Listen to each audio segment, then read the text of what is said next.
Varejo brasileiro bate recorde em fevereiro. Governo propõe aumento no salário mínimo. 8 anos de golpe contra a presidenta Dilma.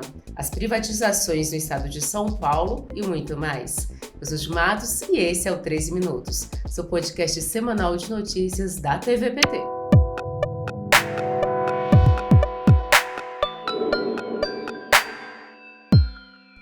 Sexta-feira, 19 de abril de 2024. Essa produção do PTcast está sendo gravada do estúdio Marisa Letícia.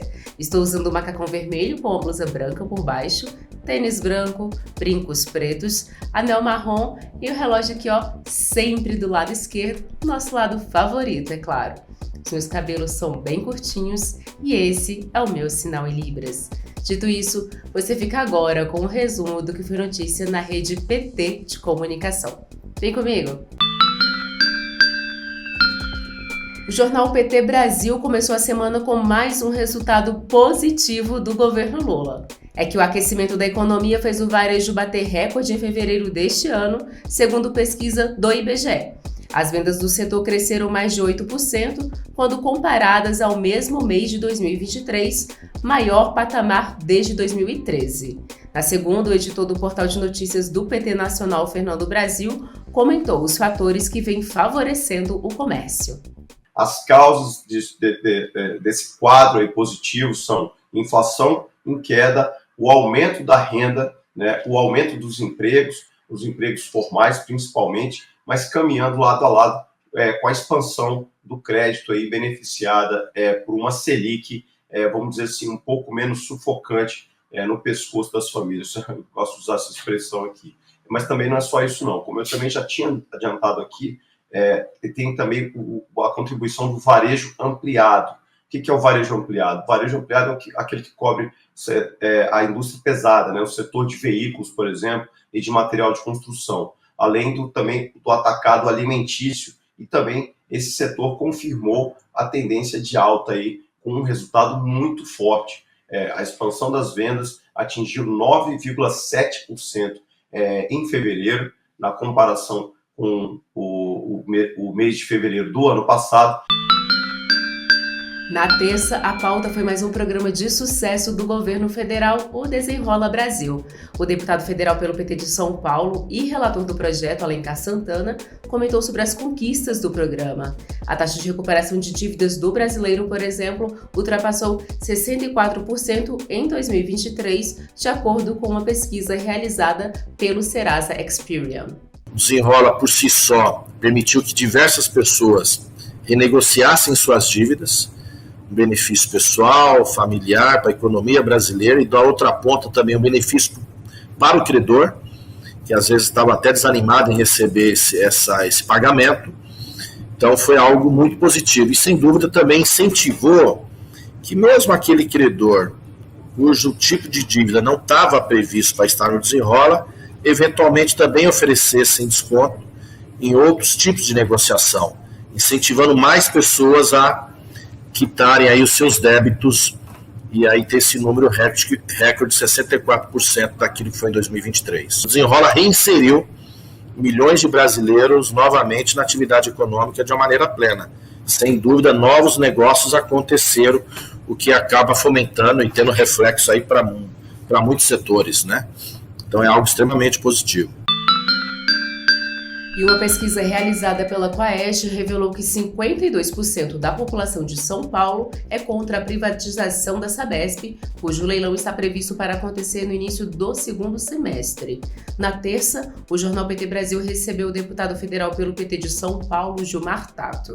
Ele falou sobre o impacto negativo das privatizações, uma das principais propostas de campanha do atual governador do estado. A população está sentindo no dia a dia o que significa, o que é uma privatização, como foi o serviço de energia. E em relação à Sabesp não vai ser diferente. Então, na verdade, é uma empresa hoje lucrativa, é uma empresa do Estado, uma empresa que presta um serviço para a população, que tem que melhorar, evidentemente, cada vez mais, tem que aperfeiçoar, tem que expandir a sua rede, mas que o caminho não é a privatização. O governador de São Paulo, ele tem uma certa tara em relação a privatizar tudo. Então, isso mostra que não tem seriedade, não tem planejamento e está fazendo simplesmente por questões ideológicas, partidárias, de todo esse bombardeio neoliberal de que tem que ser privado, tal. Mesmo assim, quando um instituto consulta a população a respeito dessa privatização, a tendência ela é rejeitar. E não vai ser diferente em relação à CPTM e em relação ao metrô. Em mais uma iniciativa para impulsionar o desenvolvimento econômico e social, o governo Lula instituiu o Elas Empreendem, Estratégia Nacional de Empreendedorismo Feminino. Na quarta, a secretária nacional de Autonomia Econômica e Política de Cuidados do Ministério das Mulheres, Rosane da Silva, falou à TVPT sobre os objetivos da ação. Hoje, no nosso país, a maioria das pessoas que têm os seus pequenos negócios, a maioria são mulheres. Então, a estratégia do empreendedorismo, Elas Empreendem, é exatamente olhar para essa realidade das mulheres que têm aí o seu próprio negócio ou têm vontade de ter o seu próprio negócio e muitas vezes não conseguem o crédito para o seu negócio ou até mesmo não têm muita experiência de como gerenciar o seu próprio negócio. Então, o objetivo da estratégia é, além das mulheres, ter a possibilidade de ter acesso a um crédito para as mulheres, mas também contribuir para, principalmente, a educação financeira das mulheres para o seu próprio negócio. E o governo Lula enviou ao Congresso Nacional uma proposta de aumento do salário mínimo para R$ 1.502 em 2025. O aumento é real e corresponde a 6,37%. No ano passado, a política de valorização do salário mínimo voltou e ele passou a ser corrigido pelo Índice Nacional de Preços ao Consumidor do ano anterior, somado ao crescimento do PIB. Quem traz mais detalhes é a repórter da Rádio PT, Thaísa Vitória. O líder do governo Lula na Câmara, deputado federal José Guimarães, do PT do Ceará, destacou nas redes sociais que, por meio dessa política, o governo Lula está reconstruindo o país, além de garantir dignidade salarial para a classe trabalhadora. O salário mínimo em 2025, pelas projeções que fizemos da inflação e do crescimento da economia brasileira, vai passar para R$ 1.502. É o reajuste automático, por conta dessa política que o nosso governo vem fazendo de valorização permanente do salário mínimo. E assim a gente vai recompondo o poder de compra do trabalhador brasileiro, garantindo a ele reajuste anualmente, sem precisar de passar, inclusive, pelo Congresso, porque nós já aprovamos uma política permanente de valorização do salário mínimo. E assim nós vamos reconstruindo o Brasil e garantindo dignidade salarial para a classe trabalhadora brasileira. Na semana passada, foi protocolado na Câmara dos Deputados o projeto de lei que propõe a criação de cotas para pessoas em situação de rua nos concursos públicos. Autor da proposta, o deputado federal pelo PT do Rio de Janeiro, Raymond, explicou detalhes do projeto em entrevista ao jornal PT Brasil nesta sexta. Quando a União ela estabelece um concurso, quando agora, por exemplo, o Enem dos concursos é promovido lá pelo MGI, e nós sabemos que é muito importante, nós temos que descobrir e temos que encontrar possibilidades para que aqueles que são mais vulneráveis também acessem a esses espaços.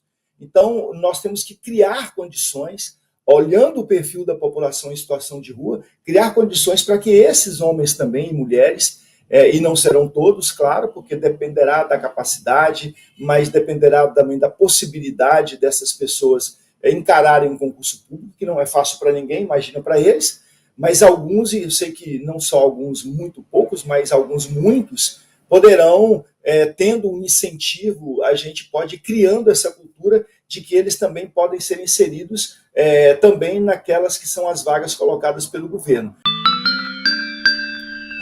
Em mais uma semana de agenda cheia, o presidente Lula participou de uma reunião virtual extraordinária de chefes de Estado e de governo da Comunidade de Estados latino-americanos e caribenhos, lá na segunda-feira ainda. Na terça, ele acompanhou a apresentação do programa Terra da Gente para a Reforma Agrária. A agenda do presidente também foi marcada por compromissos internacionais. Na última quarta, viajou à Colômbia e se reuniu com o presidente Gustavo Petro. Em seguida, esteve uma cerimônia de assinatura de atos e foi convidado do almoço oficial oferecido pelo presidente colombiano.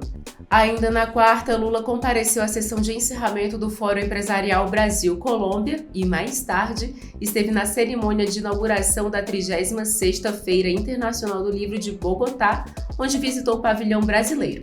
De volta ao Brasil, participou na quinta da reunião de reabertura do Conselho Nacional de Política Indigenista e assinou o decreto de demarcação de mais 2 terras indígenas. O que nós estamos fazendo aqui hoje é recuperar uma relação verdadeira entre o Estado brasileiro, nesse momento representado pelo governo brasileiro, com os povos indígenas do nosso país. Essa comissão aqui não é apenas uma comissão dos povos indígenas. Essa comissão aqui, esse conselho, é algo mais importante do que uma comissão. São vocês que vão orientar o governo sobre as decisões de políticas para os povos indígenas que nós vamos colocar em prática nesse país. Esse encontro é definitivamente a criação de uma comissão da verdade entre o governo e os povos indígenas para que a gente possa reparar as injustiças que vocês foram vítimas durante 500 anos. E nessa semana completam-se 8 anos da votação que aprovou a abertura do processo de impeachment contra a presidenta Dilma Rousseff na Câmara dos Deputados. Naquele 17 de abril de 2016, era instaurada a farsa tramada por uma elite que queria tomar à força o que não conseguiu conquistar nas urnas. A TVPT produziu uma matéria especial sobre o golpe que abalou nossa democracia e entrevistou lideranças do partido, com a presidente nacional do PT, deputada Gleisi Hoffmann, e o líder do governo, o deputado federal pelo Ceará, José Guimarães. Há 8 anos, a Câmara dos Deputados cometeu um grande erro político. Ali ela aprovava o início do impeachment contra a presidenta Dilma. Na realidade, o golpe contra a presidenta Dilma. E dali surgiram os grandes problemas que o país enfrentou. A desestabilização democrática, a desestabilização política, a desestabilização econômica, a perseguição de muitos companheiros, enfim, um atentado à democracia que resultou com a eleição de Jair Bolsonaro. É importante lembrar esse momento, para que a gente, lembrando, possa sempre dizer que ele não vai se repetir. Essa é a nossa luta e o nosso compromisso com a democracia. E nós resistimos, fizemos de tudo e dizíamos que nós íamos voltar. E essa data fica marcada porque foi o maior atentado contra a democracia brasileira e contra a legitimidade do processo eleitoral de 2014. E esse foi mais um 13 Minutos com os destaques dos últimos dias na TVPT. Se você ainda não segue o 13 Minutos no seu aplicativo, clica no botão seguir para não perder nenhum episódio. E se você gostou, pode deixar 5 estrelas na avaliação, porque afinal a gente ama estrelas. E faça como o Kleber Ferraz, que deixou um comentário pra gente lá no YouTube. Ele escreveu assim, ó: ótimo iniciar o dia com notícias fidedignas. Obrigado, companheiros. Obrigado, Kleber. Bem, e agora eu me despeço de vocês desejando um ótimo final de semana. A gente se vê no próximo 13 Minutos.